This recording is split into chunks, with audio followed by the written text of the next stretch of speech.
Well, I'm neither really a historian or from an incredibly spiritual background. I grew up pretty much as an agnostic, believing that everything maybe to do with the spiritual realm was just superstition. And perhaps somebody who I could thank for this view was this man, Richard Dawkins. If you've been watching the television, you'll have seen his latest series on the genius of Darwin. And it was as a child watching his Christmas lectures on the BBC, hearing him explaining about evolution, it really gave me this view that there was nothing more out there than the material world. And this is the opening statement from Dawkins' latest series. This series is about perhaps the most powerful idea ever to occur to a human mind. The idea is evolution by natural selection, and the genius who thought of it was Charles Darwin. It changed forever our view of the world and our place in it. What Darwin achieved was nothing less than a complete explanation of the complexity and diversity of all life. Now, that's a view I'd no longer agree with, and it was only when I went to university and I argued with some of the Christians who were there, who were scientists. I said, science has disproved the Bible. Why believe in the end of the Bible when you know that the beginning isn't true? And they were able to challenge me from the areas of science, and I, in the end, admitted that I was wrong, and I became a Christian. I didn't admit it to them because I was embarrassed about having argued against them and then being wrong. And now one of the things I want to do is challenge some of the ideas which I learned at this time. Mark, who introduced me, he gave a talk on the God delusion on Monday, and he was challenging that last part of the statement that Darwinism is a complete explanation of all of the complexity and diversity of life. And if you've got some questions about that, then we've got a book here which you can take away at the end. It's free. It's the story of 5 atheist scientists who became Christians, and they did this actually by looking at the evidence for themselves. What I'm going to be looking at in this talk is the phrase highlighted in red on here, and the genius that thought of this theory of evolution was Charles Darwin. You're going to see how that connects into the whole theme of paganism. And so that's the Evolution Crisis book, and also if you're watching this on video, you can see the book online at the web address written there, evolutioncrisis.org. Okay, so we're going to look at 3 basic worldviews. One is monotheism, and that's what I'd be now. I'd believe that there's one God, and he is separate from the creation. He's not a part of the creation, and he made it, and he's a divine ruler, and because he's all-knowing, he can make rules that work, and he set everything up so that everything works together, and everything has its place because he made them to be in the places where they are. And then perhaps the opposite view to this would be philosophical naturalism, and though I wouldn't have put it in those terms, that was what I believed before, and that was that nature is all there is, and that everything that there is has only been formed by natural processes.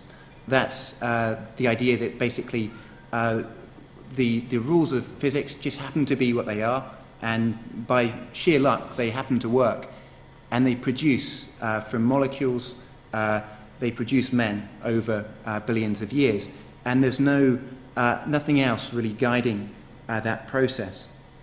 Then there's another view, and this is what I'm going to call paganism, and I'm using quite a broad term there, and I'm including within that a few ideas.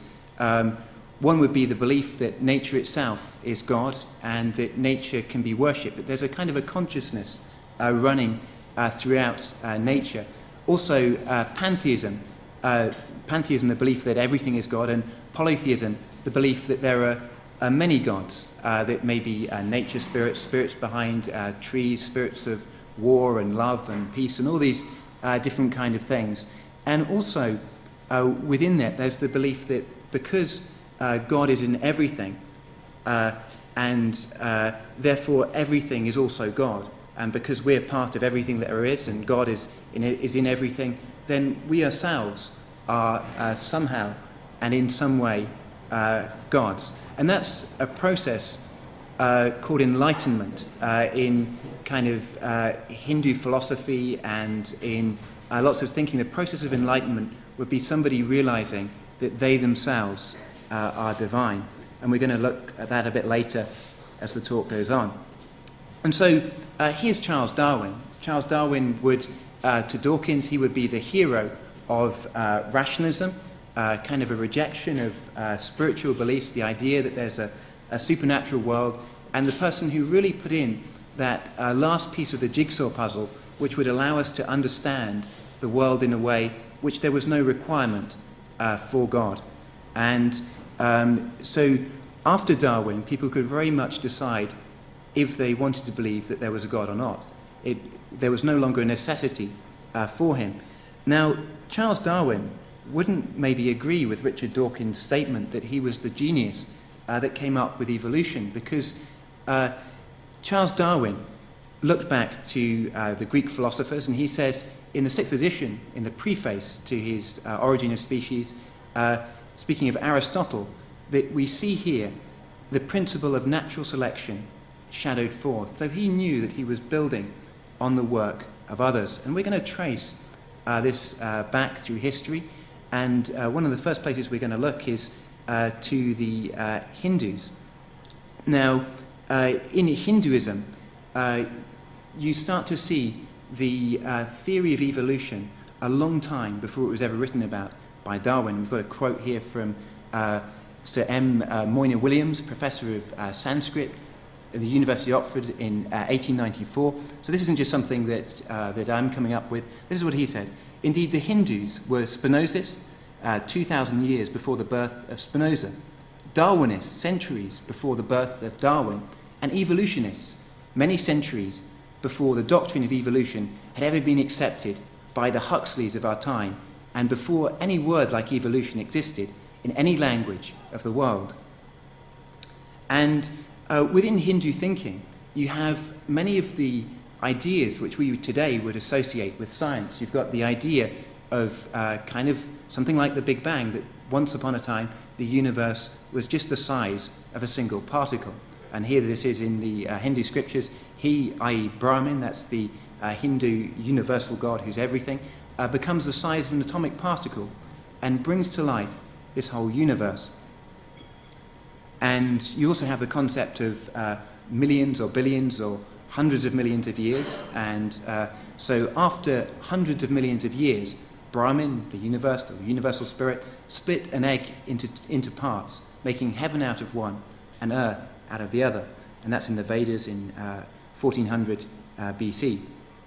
And you also have something similar to the biological principle of evolution, but from a spiritual sense in reincarnation. And if you look at this picture here, you'll see that life is coming out of the sea. It starts as kind of simpler forms, and as it comes out, gradually through death and rebirth, you come to man.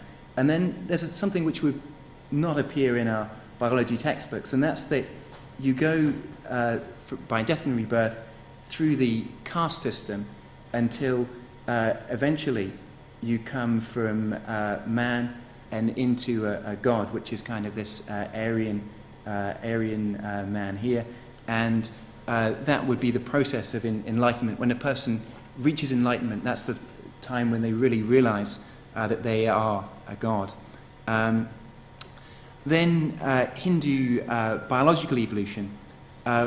Whatever creation is born is resolved once more and is moved again by the merits and demerits acquired in that life, and enters into another body resulting from its deeds. That's the idea that new functionality and things can be acquired from one life and passed in to another. Cosmic evolution, and this is evolution in the grand scale from atoms right the way up to human beings. The idea that new functionality again can be acquired. These, i.e. creative processes in succession, acquire the attributes of the immediately predecessing ones from which they have originated. Each one not only has its own